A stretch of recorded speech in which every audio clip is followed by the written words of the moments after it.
Hello friends, welcome back my YouTube channel shorthand R K classes. Friends, यह dictation 90 शब्द प्रति minute की speed से है जो दैनिक जागरण संपादकीय से है। डेली नए नए डिक्टेशन पाने के लिए चैनल को सब्सक्राइब करें, साथ में बेल आइकन दबाएं। डिक्टेशन स्टार्ट होगा 4 सेकंड बाद।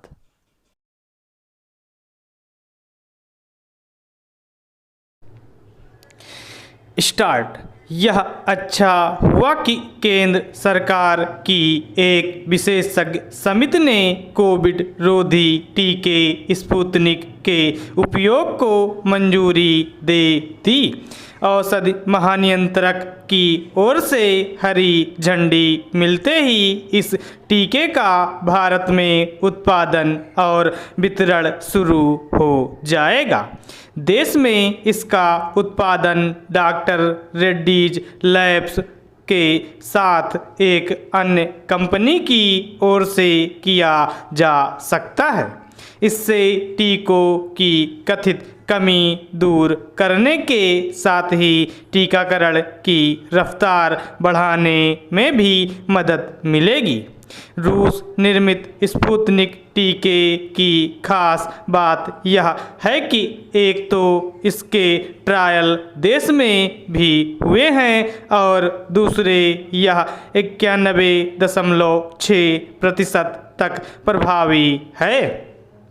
इस टीके की विश्वसनीयता का पता इससे भी चलता है कि दुनिया के करीब 50 देशों में इसका इस्तेमाल किया जा रहा है। अब जब कोवैक्सीन और कोविशील्ड के साथ स्पुतनिक की उपलब्धता के आसार दिखने लगे हैं, तब फिर प्रतिदिन 50 लाख लोगों को टीका लगाने के लक्ष्य को हासिल करने की तैयारी की जानी चाहिए।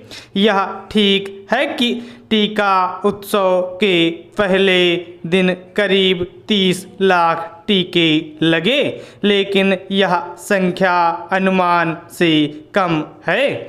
चूँकि कोरोना संक्रमण उफान पर है और 1 दर्जन से अधिक राज्यों में हालात बेकाबू से दिख रहे हैं, इसलिए केवल टीकाकरण की रफ्तार बढ़ाना ही पर्याप्त नहीं।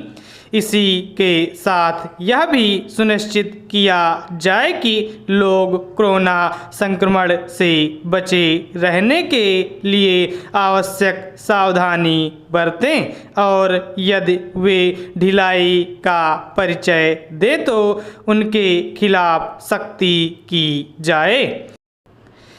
यह कहने में संकोच नहीं कि लोग इस हिदायत से बेपरवाह दिख रहे हैं कि जरूरी होने पर ही घर से निकलना है, और वह भी पूरी सावधानी के साथ।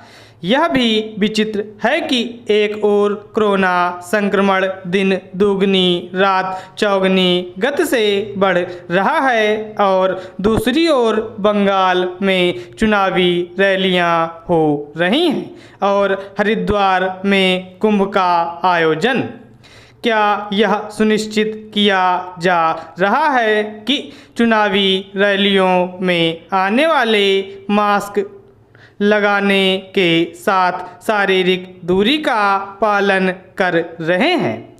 सवाल यह भी है कि क्या कुंभ मेले में केवल वही पहुंच रहे हैं जो कोरोना निगेटिव प्रमाण पत्र से लैस हैं? यह समझा जाना चाहिए कि राजनीतिक एवं धार्मिक सांस्कृतिक आयोजन पूरी सतर्कता के साथ आयोजित किया जाना आवश्यक ही नहीं अनिवार्य है। जब मास्क से लैस रहने के साथ शारीरिक दूरी का पालन करना बहुत ज़रूरी हो गया है, तब यह ठीक नहीं कि देश में ऐसे आयोजन बेपरवाही के साथ होते हुए दिखें जिसमें बड़ी संख्या में लोग जुट रहे हैं। संक्रमण का खतरा बढ़ाने वाले ऐसे आयोजन देश दुनिया को कोई सही संदेश नहीं देते। स्टॉप।